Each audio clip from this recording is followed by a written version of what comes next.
What are the current generations? Let's look at the different generations that make up society today. Baby boomers are people who were born between 1944 and 1964 and are now 55 to 75 years old. The name of this generation comes from the fact that the United States was doing well in the years after World War II. As a result, the birth rate went up, causing a boom of children to be born during this time. Generation X is made up of people who were born between 1965 and 1979. They are now between 40 and 54 years old. Generation Y is the group of people who were born between 1980 and 1994. They are the young people of our day. Generation Z is the newest group of people. They were born between 1995 and 2015 and are now between the ages of 4 and 24. In short, about what young people are like these days. If you only look at the year someone was born, you might miss a lot of important things. The way a person acts, thinks, and feels is shaped by the culture in which he or she grew up. At the same time, it's clear that the political and historical context says its piece. Still, studies and articles have come up with a list of traits that each generation has.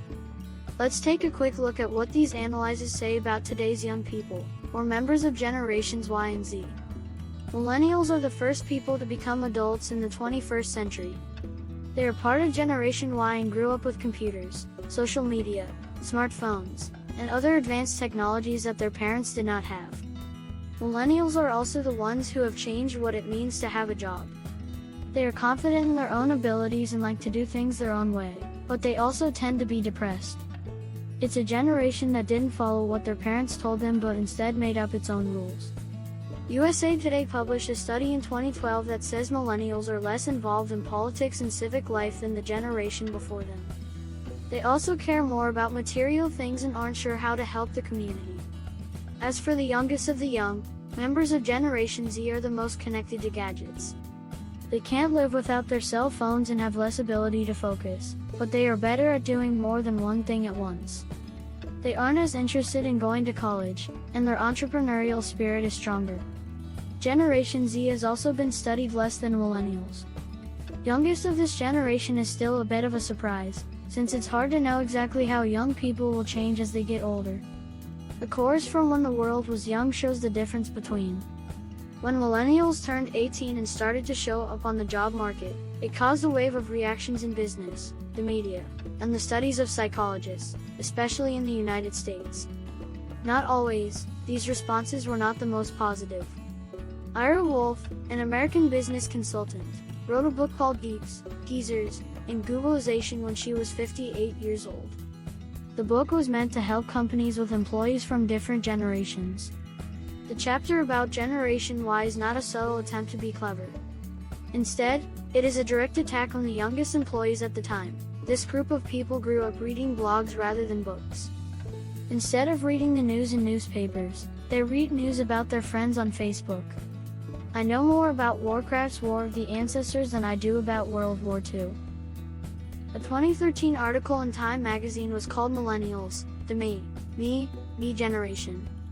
This material could be summed up by saying, they are self-centered, obsessed with fame and themselves, and lazy. In 2017, after a few years, an American TV host tweeted, in the 1940s, young people were fighting against Nazism in Europe and the Empire of Japan in the Pacific. Most of them are at home today playing games on their computers. All of these texts, as well as many others, treat the new generation as a weak echo of the generation before it. But we have to admit that, from this point of view, none of them are original, because people have been writing bad things about young people since the beginning of time. The ancient Greek philosophers didn't like how children, who they called little tyrants, didn't follow their parents' rules. Seneca the Elder wrote in the 1st century AD, our young people are getting less active. They don't use their skills, and there's no job that would be worth working day and night for. At different times, scientists from Europe, Africa, China, and Japan have said they don't like the younger generations. Writers during the Renaissance were upset that young people sang dirty songs in the wrong places. In Africa before it was colonized, a young man wasn't respected until he had children. And there are more examples. Why do we have so much trouble with young people? One possible explanation for this eternal and pervasive attitude might be that we fear. What are we afraid of? The fact that the little ones, who come behind us, do not resemble us. We would have hoped that they would carry on our traditions, keep our names, and share our political views, our beliefs, our values, and our sense of what is important. In a way, we try to live forever through our children.